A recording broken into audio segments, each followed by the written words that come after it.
காதலியே கண்ணம்மா கண்ணம்மா. உன் முகம் பார்த்து உன் குணம் பார்த்து சொல்றமா, உனக்கு கூடிய சீக்கிரமே நல்லது நடக்குமா. உன் கஷ்டம்லாம் தீரும். இந்த தொட்டில் மாதிரியே உங்க வீட்லயும் ஒரு தொட்டில் கட்டி குழந்தைய போட்டு தாளாட்டுற நாள் சீக்கிரத்திலேயே வருமா. இந்த மாத்திரையை சாப்பிடுங்க, சரியா? சரிங்க டாக்டர்.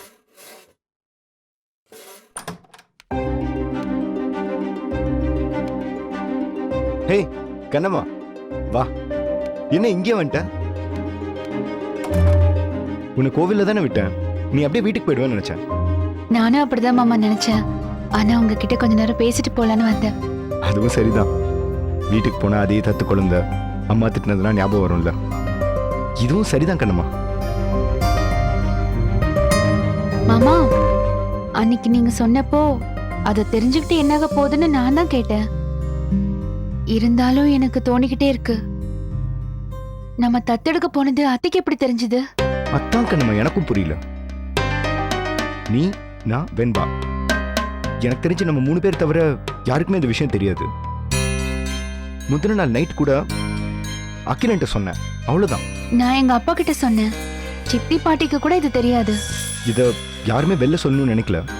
அப்புறம் எப்படி இது வெளில போச்சு?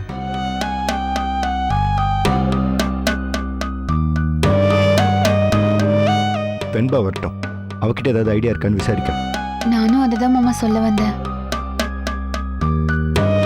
ஐயோ, எதுக்கு வந்தனோ அதையே மறந்துட்டேன் பாருங்க.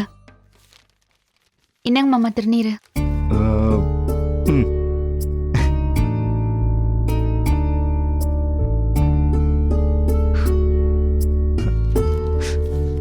வர வர உனக்கு பக்தி ரொம்ப ஜாஸ்தி ஆயிட்டே இருக்கணுமா? மாமா, இன்னைக்கு கோயில்ல ஒரு பாட்டிய பார்த்தேன். அவங்க பேசினதை கேட்ட அப்புறம் தான் என் மனசு பாரமே குறைஞ்ச மாதிரி இருந்துச்சு. பாட்டியா? யார் அந்த பாட்டி? தெரிஞ்சவங்களா? யாருன்னே தெரியல. நான் அந்த கோயிலுக்கு முன்னாடி ஒரு தடவை போயிருந்தப்போ குழந்தை பிறக்கணும்னு வேண்டிக்கிட்டே நான் ஒரு தொட்டில் கட்டினேன். ஞாபகம் இருக்கா? ஆ, இன்னைக்கு இப்படி ஒரு பிரச்சனை வந்த உடனே எனக்கு சாமி மேலதான் பயங்கர கோவம். நான் என்ன தப்பு பண்ணேன்? கடவுள் ஏன் என்னை இப்படி சோதிக்கிறாருன்னு மனசுல ஒரே கொந்தளிப்பு. அப்பதான் அந்த தொட்டில் கட்டினது ஞாபகம் வந்துச்சு. தத்து குழந்தைக்கு வழி இல்லைன்னு ஆயிப்போச்சு.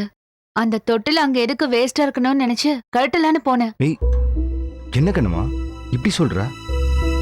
கடைசியில கழட்டலன்னு வைங்களேன். அப்படி நினைச்சுதான் போனேன். உங்ககிட்ட சொன்னா நீங்க திட்டுவீங்கன்னு தான் சொல்லல. அட்டிப்பாவி, ஏன் இப்படிலாம் பண்ற? நான் சொல்றது ஒரு நிமிஷம் கேளுங்களேன். நான் தொட்டில கழட்ட ட்ரை பண்ணேனா, அப்போ ஒரு வயசான பாட்டி தானா வந்து பேசினாங்க. அவங்க பேச பேச என் மனசுல வெளிச்சம் வந்த மாதிரி இருந்துச்சு. நீ ஒன்னும் கவலைப்படாதம்மா, உனக்கு ஒரு நல்ல பாக்கியமும் வாழ்க்கையும் கிடைக்கும். எல்லா கஷ்டமும் இடையிலேயே வந்து இடையிலேயே போயிடும் சொன்னாங்க. உண்மையோ பொய்யோங்க, ஆனா மனசுக்கு அதை கேட்க ரொம்ப தெம்பா இருந்துச்சு. அத சொல்லிட்டு போலாம் தான் உங்களை பார்க்க வந்தேன். நான் சொன்னா கேட்க மாட்டீங்க, ஒரு கிளவி சொன்னா கேப்பீங்க. மாமா, கிழவி எல்லாம் சொல்லாதீங்க மாமா. அவங்க எப்படின்னா, இப்போ திடீர்னு ஒருத்தர் முன்னாடி கடவுள் வந்தா எப்படி இருக்கும், அது போல இருந்துச்சு. ஓ, அப்படி பார்த்தா அன்னைக்கு அப்படிதான் எனக்கு ஒரு சித்தர்னு சொன்னாரு. யோசிச்சு பாரு, நம்ம 2 பேர் வாழ்க்கையிலயும் சித்தரும் கடவுளும் வந்து விளையாண்டு இருக்காங்கன்னு நினைக்கிறேன். எப்படியோ மாமா, அவங்க சொன்ன மாதிரி ஏதோ ஒரு நல்லது நடந்தா நம்மளோட கஷ்டம் எல்லாம் தீந்துரும்ல. கண்ணம்மா, இந்த ஒரு பிரச்சனையை தவிர வேற நமக்கு என்ன கஷ்டம் இருக்குன்னு சொல்லு. இந்த ஒண்ணுதான் நம்மளை சுத்தி சுத்தி வந்து நம்ம தலையை வெடிக்க வைக்குது. பாப்போம், உனக்கு சொன்ன பாட்டி சித்தரோட வாக்கு பலிக்குதான்னு. அவங்களுக்கு பாட்டி சித்தர்னு பேரே வச்சிட்டீங்க.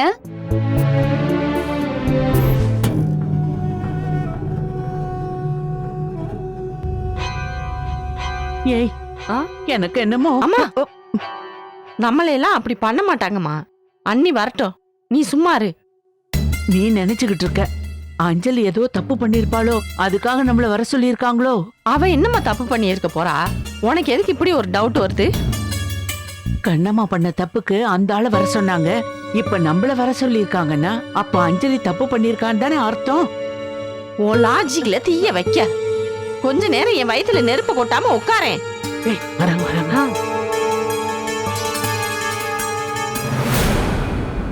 அண்ணி சௌக்கியமா இருக்கீங்களா? நான் எப்ப வர சொன்னேன்? நீங்க எப்ப வரீங்க? எதுக்கு இவ்வளவு லேட்டு? ஏய், என்னடி இது? பள்ளிக்கூட பிள்ளைங்கள நிக்க வச்சு கேள்வி கேக்குற மாதிரி கேக்குறாங்க. நீ சும்மாதே இரேமா, சும்மா பேசிக்கிட்டு. ஏன் லேட்டுன்னு கேட்டேன். அது வந்து ஆட்டோக்காரன் பெட்ரோல் போட பங்க்ல நிறுத்திட்டான், அதே லேட் ஆயிருச்சு அண்ணி. அண்ணி எங்களை உடனே கிளம்பி வர சொன்னீங்களே, எதுக்குன்னு தெரிஞ்சுக்கலாமா? எல்லாம் உங்க வீட்டு பொண்ணு விஷயமாதான்.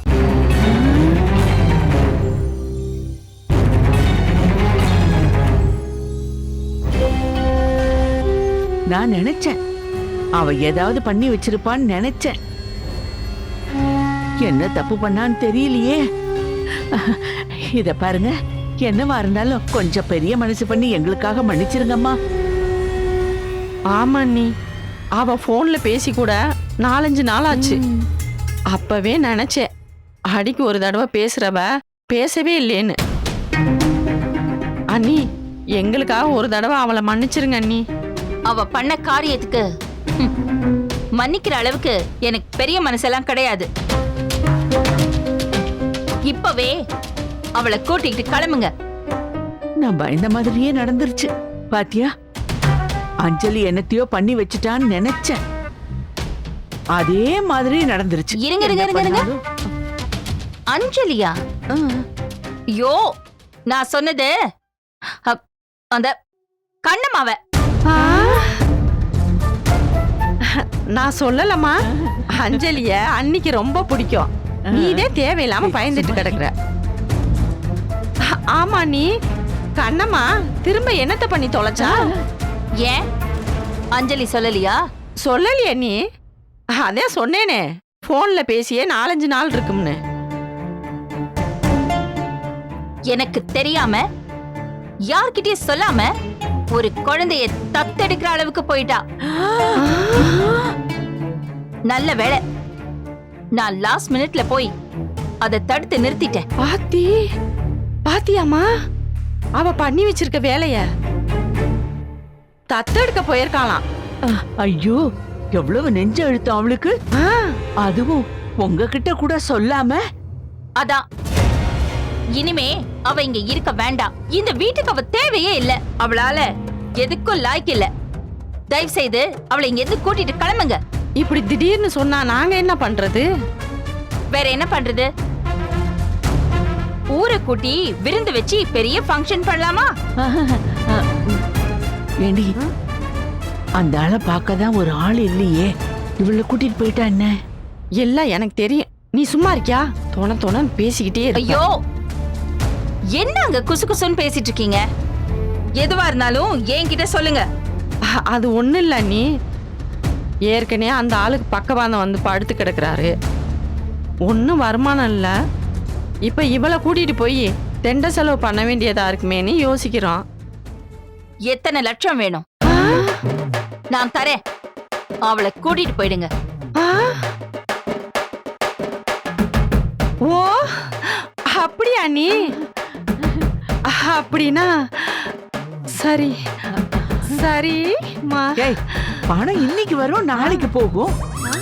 ஆனா குடும்ப கௌரவத்தை தான் அவ கெடுத்து விட்டால. ஆமா, அத நினைச்சுதான் அவங்க இந்த முடிவுக்கு வந்திருக்காங்க. அவ இந்த வீட்ல இருக்கிற வரைக்கும் இங்க எதுவுமே விளங்கவே விளங்காது. பாரதி வாழ்க்கை நல்லா இருக்கணும்னா தயவு செய்து அவளை இங்க இருந்து கூட்டிட்டு போயிடுங்க. சரிங்க சமந்தி, கண்டிப்பா கூட்டு போயிடறோம். ஆனா ஒரு வாரம் டைம் வேணும். சரி, ஒரு வாரத்துக்குள்ள வந்து அவளை கூட்டிட்டு போயிடுங்க. சரிங்க நீ. ஏய், பணம் பணம்.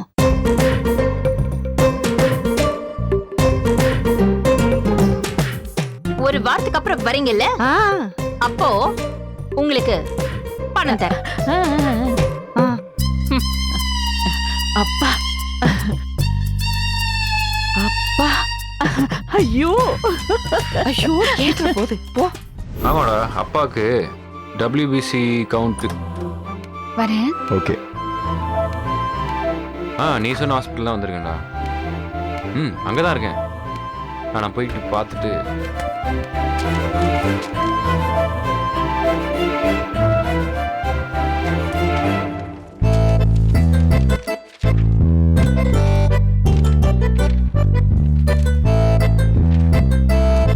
சாரிங்க.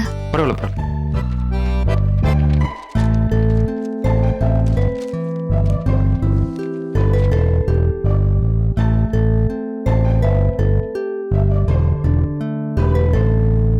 வருண், நீங்க நீ கண்ணம்மா தானே? சந்தேகமே இல்லை, நீ கண்ணம்மா தான். இந்த கோழி முட்டை கண்ணு வேற யாருக்கு இருக்கும்? வருண் எப்படி இருக்க? ஓ பாத்து எவ்வளவு நாள் ஆச்சுல? நாளா? வருஷ கணக்குல இருக்கும். நம்ம 2 பேரும் என்ன மீட் பண்ணி ஒரு 10 வருஷம் இருக்குமா? இருக்கும். ஸ்கூல்ல சின்ன பையனா பார்த்தது, இப்ப தாடி மீசெல்லாம் வளர்ந்து பெரிய மனுஷனா இருக்க. நீ மட்டும் என்ன ஆளையே மாறிட்ட, எவ்வளவு வளர்ந்துட்ட. இன்னும் இந்த கோழி முட்டை கண்ணும் சிரிப்பு மட்டும் தான் அப்படியே இருக்கு. முட்டை கண்ணா, உனக்கு மட்டும் என்ன வாழ்தா? ஓ சரி, என்ன இங்க? அப்பாவுக்கு ஹார்ட்ல பிரச்சனை, அதனாலதான் கார்டியாலஜிஸ்ட் பேர் பாரதி இருக்காருல்ல, அவர் பார்க்கலாம்னு வந்திருக்கோம். டாக்டர் பாரதியா? அவரைதான் நீங்க கன்சல்ட் பண்றீங்களா? ஏன் போலி டாக்டரா? ஏதாவது பிரச்சனையா என்ன? அப்படிலாம் இல்ல, அவர்தான் டாக்டரானு கேட்டேன். ஆமா, டாக்டர் பாரதி சிட்டிலேயே நம்பர் 1 கார்டியாலஜிஸ்ட். அது மட்டும் இல்ல, அவர் மிளகு ரசம் சூப்பரா வைப்பாரு. மிளகு ரசமா? அவர் டாக்டரா சமையல்காரரா? ஏன் டாக்டர் எல்லாம் சமைக்க கூடாதா? இல்ல அதெல்லாம் தாராளமா சமைக்கலாம். ஆனா அதெல்லாம் எப்படி உனக்கு தெரியும்? டாக்டர் பாரதி என்னோட ஹஸ்பண்ட். ஹஸ்பண்டா? கல்யாணம் ஆயிடுச்சு போல இருக்கு இவளுக்கும். பாரதி மாமா உனக்கு தெரியுமா? வேற ஒரு டாக்டர் தான் ட்ரீட்மெண்ட் பார்த்துட்டு இருந்தேன். என் ஃப்ரெண்டு தான் பாரதி ரெஃபர் பண்ணான். ஓ சரி, உனக்கு கல்யாணம் முடிஞ்சிருச்சா? இன்னும் ஒரு தடவை கூட ஆகல. பேச்சு மட்டும் உனக்கு அப்படியே இருக்கு. ஆமா, ஏன் இன்னும் கல்யாணம் பண்ணிக்காம இருக்க? ஏதாவது லட்சியம் வச்சிருக்கியா? அது அடைஞ்ச பிறகுதான் கல்யாணம் பண்ணுவேன்னு டார்கெட் இருக்கா என்ன? சீச்சி, அதெல்லாம் ஒண்ணும் இல்ல. கல்யாணம் என்ன யாரும் பண்ணிக்கல, அதனாலதான் நான் யாரையும் பண்ணிக்கல. மற்றபடி லட்சியம் எல்லாம் ஒன்றும் கிடையாது. வாழ்க்கை அது போக்கில் அப்படியே போயிட்டு இருக்கு. நம்மளும் அது போக்கிலே போய் அப்படியே வாழ்ந்துக்க வேண்டியதான். சின்ன பிள்ளைல நம்மளும் தான் என்னென்னமோ ஆகணும்னு கனவு கண்டோம். அந்த மாதிரி ஆயிட்டமா என்ன? இல்ல இல்ல, அது உண்மைதான் வருண். நீ கூட தான் படிச்சு பெரிய டாக்டர் ஆவேன்னு சொன்ன. அந்த மாதிரி ஆயிட்டியா? ஒரு டாக்டரோட ஒய்ஃபா தானே உன்னால ஆக முடிஞ்சது. அந்த மாதிரிதான் எனக்கும். லட்சியம் எல்லாம் எதுவும் வச்சுக்கிறது இல்ல. வாழ்க்கை அப்படியே நம்ம முன்னாடி ஓடுது, நம்மளும் அது பின்னாடியே போக வேண்டியதான். வருண், பேச்சுல பின்ற. அப்பவே ஸ்கூல்ல எல்லாம் பேச்சு போட்டி, கட்டுரை போட்டில எல்லாம் கலக்குவல்ல? ஆமா, அதான் இப்ப வரைக்கும் எனக்கு கை கொடுத்துட்டு இருக்கு. மேட்டர் தெரியுமா உனக்கு? நான் இப்போ ஒரு முழு நேர எழுத்தாளர். நிறைய கட்டுரை கதைகள்லாம் எழுதிட்டு இருக்கேன். நிஜமாவா? ஆமா, நிஜமாதான். இப்ப கூட நடந்ததுல சென்னை புக் ஃபேர், அதுல நான் எழுதின புது புக் ரிலீஸ் ஆயிருக்கு. ஐயோ சூப்பர் வருண். என்னத்த சூப்பர்? என் படிப்பை தான் உனக்கே தெரியுமே. நான் என்னமோ 2 புக் எழுதினேன், அதை படிச்சு பார்த்துட்டு என்ன ரைட்டர் ஒத்துக்கிட்டு அதுல 2 ஹிட் வேற ஆயிடுச்சு. நீ ரைட்டரா இருப்பேன்னு நான் எதிர்பார்க்கவே இல்ல. நானே எதிர்பார்க்கல. நான் ஒன்னும் அதிகமா புத்தகம் படிக்கிற ஆள்லாம் இல்ல. இருந்தாலும் உன் புக்ஸ் எல்லாம் வாங்கி படிக்கிறேன். என் புக் தானே, உனக்கு ஃப்ரீ, நான் தரேன். சரி வா வருண், பாரதி மாமா இன்ட்ரோடியூஸ் பண்றேன். போலாம். ஏதோ இந்த ரூம். ஒரு நிமிஷம். என்னதான் ஒரு ஹஸ்பண்டா இருந்தாலும் சிட்டிலேயே பெரிய டாக்டர். அதனால நீ என்ன பண்ற? நீ உள்ள போய் நான் வரலாமா கேளு, நான் இங்க வெயிட் பண்றேன். அதெல்லாம் ஒண்ணும் தேவையில்ல, நீ வா. இல்ல பேஷண்ட் யாராவது இருப்பாங்கல்ல? நான் இப்பதான் பாத்துட்டு வரேன், ஃப்ரீயா தான் இருக்காரு, நீ வா. ஓகே. மாமா, ஏய், இவர் பெரிய ரைட்டர், பேரு வருண். ஹாய். Hello sir. உட்காருங்க. Thank you. இவரு இவர் எப்படி எனக்கு தெரியும்னு கேக்குறீங்க அதானே? இவரும் நானும் ஸ்கூல்ல ஒன்னா படிச்சோம். ஓ, நாங்க 2 பேரும் ஸ்கூல் ஃப்ரெண்ட்ஸ். ஓ, சோ நைஸ். ரொம்ப ரொம்ப சந்தோஷமா இருக்கு. முதல்ல கண்ணம்மாக்கு ஃப்ரெண்டுன்னு ஒருத்தர் இப்பதான் நான் பாக்குறேன். அதுலயும் அவர் ஒரு ரைட்டர். என்ன வேணும் சொல்லுங்க, என்ன சாப்பிடுறீங்க? காஃபி இல்ல ஜூஸ்? இல்ல டாக்டர், அதெல்லாம் ஒண்ணு வேணாம். நான் இப்பதான் சாப்பிட்டேன். எதாச்சியா கண்ணம்மா ஹாஸ்பிட்டல்ல பார்த்தேன், அவங்கள இன்ட்ரோடியூஸ் பண்ணி வைக்கிறேன்னு கூப்பிட்டு வந்துட்டா. உங்க வேலை எதுலயும் நான் டிஸ்டர்ப் பண்ணிடல? சே, அது மாதிரிலாம் ஒண்ணுமே இல்ல. இங்க யாரையாவது நீங்க அட்மிட் பண்ணிருக்கீங்களா? ஆமா டாக்டர், அப்பா நந்தகோபால்னு பேரு. அவருக்கு ஹார்ட்ல ஒரு சின்ன பிளாக் இருக்கு. ஸோ அதான் அவங்க கிட்ட காட்டலான்னு. இதுல எம்ஆர்ஐ இசிஜி எல்லாம் இருக்கு. டாக்டர் ரவி இல்ல? யா, அவர் தான் உங்களை ரெஃபர் பண்ணார். ஓ, டாக்டர் ரவி.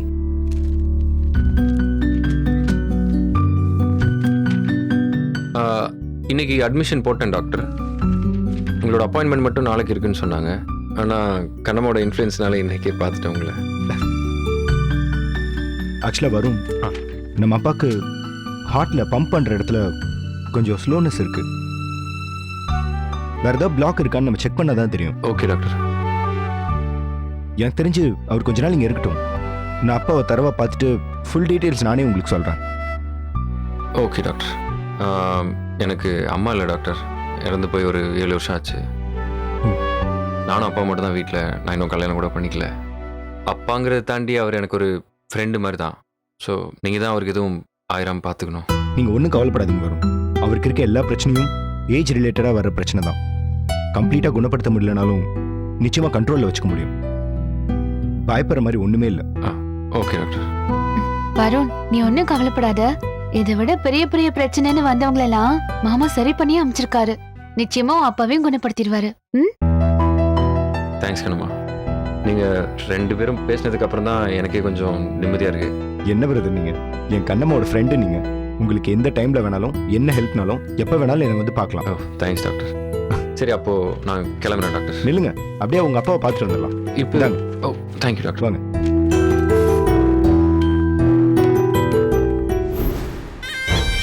என்ன பாட்டி சொல்லாம கொள்ளாம வந்து நிக்கிற? நீ எங்ககிட்ட எதுவும் சொல்லலைன்னா எங்களுக்கு தெரியாதுன்னு நினைச்சியா? என்ன பாட்டி சொல்ற? நான் எதை சொல்லாம விட்டத நீயா தெரிஞ்சுக்கிட்ட? கண்ணம்மா ஒரு புள்ளைய தத்தெடுக்க போனாலாமே, சொன்னியா அத? ஓ அதுவா, மறந்தே போயிட்டேன் பாட்டி. நீ மறந்தா என்னடி? உன் மாமியார் ஃபோன் பண்ணி வர சொல்லி எங்ககிட்ட சொல்லிட்டாங்க. என்ன பாட்டி சொல்ற? உனக்கு ஒரு சர்ப்ரைஸ் சொல்லவா? கண்ணம்மாவ வீட்டுக்கு கூட்டிட்டு போக சொல்லிட்டாங்க. அதுவும் நிறைய பணம் தரேன்னு வேற சொல்லியிருக்காங்க. நிஜமாவா சொல்ற? ம்ம். ஆ. பாட்டி ஒரே ஒரு நிமிஷம். ம்.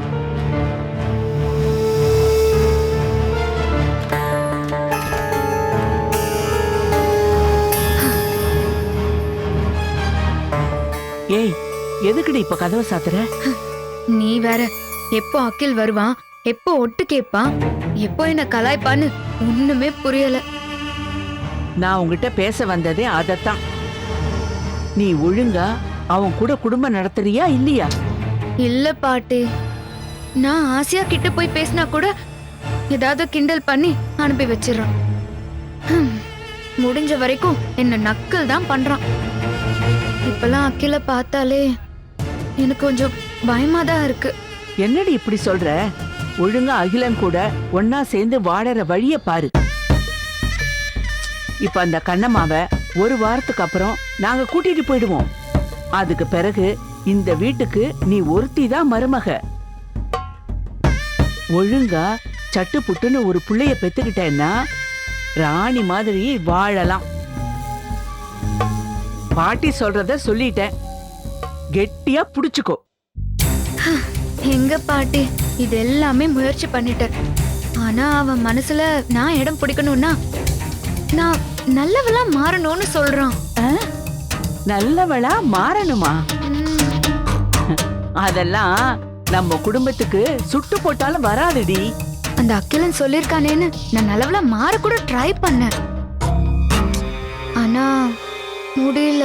ஹே, அது ரொம்ப கஷ்டம். நல்லவன் வாழ்க்கை நார வாழ்க்கை, அதெல்லாம் நமக்கு சரிப்பட்டு வராது. ஆமா, உன் புருஷன் எதுக்கு அப்படி சொன்னாரு? அந்த தம்பி ரொம்ப நல்லவரோ? இருக்கும் இருக்கும். இப்போ உன் வீட்ல உன் மாமியார் ஒரு ஆள் தான் நம்ம செட்டு, மீதி எல்லாம் வேஸ்ட். சரி, அதை விடு, உன் கதைக்கு வருவோம். இப்ப என்ன, உன் புருஷன் உன்னை நல்லவளா மாற சொல்றாரு, அவ்வளவுதானே? உண்மையாவே நல்லவளா இருக்கிறது தான் கஷ்டம். நல்லவ மாதிரி நடிக்கிறது ரொம்ப ஈஸி. நீ என்ன செய்யற, எல்லாரையும் பாசமா கூப்பிடு. 10 நாளைக்கு விடிய காலையில எந்திரிச்சு சீனை போடு. ஒரு வாரத்துக்கு துணிய துவை, 4 நாளைக்கு நல்லா சமைச்சு போடு. நீ வெள்ளிக்கிழமை செவ்வாய்க்கிழமை கோயிலுக்கு போய் பூஜை போட்டுட்டு வா. அப்புறம் பாரு, எல்லாரும் நம்பிடுவாங்க. நிஜமாதான் சொல்றியா பாட்டி? ஆமாடி, இத பாரு, ஊர்ல நல்லவங்களா இருக்கிறவங்க எல்லாரும் நல்லவங்க இல்ல, நல்லவங்க மாதிரி நடிக்கிறவங்க எண்ணிக்கை தான் அதிகம். புரிஞ்சுதா? நீ என்னமோ சொல்ற, ட்ரை பண்ற. நீ எதை பண்ணாலும் காலத்தோட பண்ணு. உன் புருஷனை கைக்குள்ள போட்டுக்கிட்டு குழந்தைய பெத்துக்கிற வழிய பாரு. மீதி எல்லாத்தையும் அந்த குழந்தைய வச்சே சாதிச்சுக்கலாம். இப்ப உன் மாமியாருக்கு அந்த கண்ணம்மா மேல பயங்கர கோவம். இப்ப நீ பண்ற சின்ன சின்ன நல்ல விஷயமும் அவங்களுக்கு மலை அளவு பெருசா தெரியும். இந்த சைக்காலஜிய நீ யூஸ் பண்ணிக்கணும். புரியுதாடி? பாட்டி, சைக்காலஜி எல்லாம் பேசி வில்லத்தனம் பண்ற செம்ம ஆளுதான் நீ. என்ன பாராட்டுறது இருக்கட்டும், முதல்ல உன் புருஷனை போய் பாரு போ. ஆம், ஏய், இந்த பாட்டி சொல்றேன் இல்ல, ம். போ, கிளம்பு போ.